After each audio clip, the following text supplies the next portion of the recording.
Most noble houses in Westeros use their words to project high-minded ideals. The Starks warn of winters, while the Tullys and Arryns champion duty, honor, and family prestige. Then there are the Targaryens. 3 syllables: fire and blood. Unlike their peers, they didn't choose an aspirational virtue. They chose a physical reality. These 3 words provide the specific mechanical instructions for how a foreign family seized a continent and held it under absolute authority for 3 centuries. It is a motto that doubled as a warning about the volatile force they wielded, a warning the dynasty ultimately failed to heed. The Targaryens were survivors of old Valyria, an ancient empire of dragon lords that dominated the known world long before the Iron Throne existed. To them, fire was the tool of asymmetric military power. It was the force that allowed them to ignore the traditional limitations of Westerosi warfare. When Aegon the Conqueror arrived, he didn't rely on superior numbers or better supply lines. He had dragons, creatures that could turn a castle into a tomb in a single night.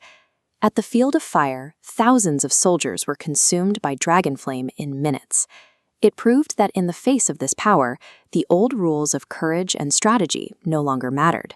Fire was the mechanism that allowed an alien family to bypass centuries of history and forge a new empire from the ashes.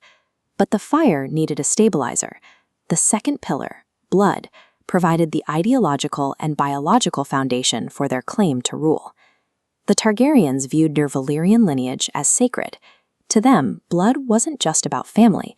It was a matter of maintaining a specific, superior identity.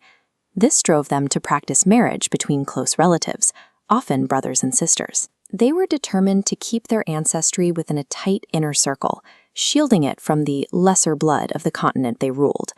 They believed this specific genetic makeup was the only way to bond with and command dragons. In the Targaryen world, their DNA was the ammunition required to fire their weapons. Blood gave them the exclusive right to sit on the throne, and the biological capacity to defend it with dragonfire. For centuries, these 2 pillars were the source of their strength, but eventually the weapon turned back on the wielder. The obsession with maintaining a pure bloodline eventually bred deep paranoia. Because power was tied so strictly to genetics, every sibling and cousin became a potential threat to the sitting monarch's legitimacy. This friction exploded during the Dance of the Dragons, a civil war that pitted Targaryen against Targaryen in a fight for the throne. Because both sides had the blood of the dragon, both sides had access to the fire. It transformed an inheritance dispute into a sky-shattering catastrophe. By the time the war ended, the dragons were dead, the cities were scorched, and the family had burned away its own future.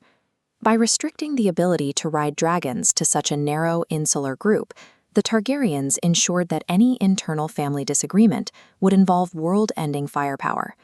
Their greatest advantage, the exclusivity of their power, meant that when they eventually fought themselves, there was no force left to stop the total destruction of their house. This is why fire and blood remains the most feared phrase in the history of Westeros. It is more than a slogan. It is the 3-word summary of a dynasty that built everything through force, only to be consumed by the very flames they claimed to control.